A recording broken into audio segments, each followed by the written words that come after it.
Untuk mendukung tutorial komputer, kalian bisa mengklik subscribe. Halo, selamat datang di tutorial komputer. Tutorial kali ini mengenai cara melihat dan update versi CUDA pada VGA atau GPU NVIDIA untuk desktop, PC, laptop, ataupun notebook. Pertama, untuk melihat versi CUDA pada GPU kalian versi berapa, caranya sangat mudah.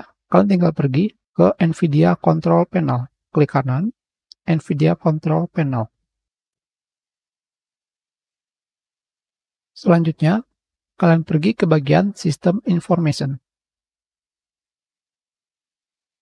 Selanjutnya, kalian pergi ke bagian tab Komponen. Di sini, pada bagian 3D Setting, NVIDIA CUDA yang sedang saya gunakan adalah versi 12. Sekarang, bagaimanakah cara mengupdate-nya?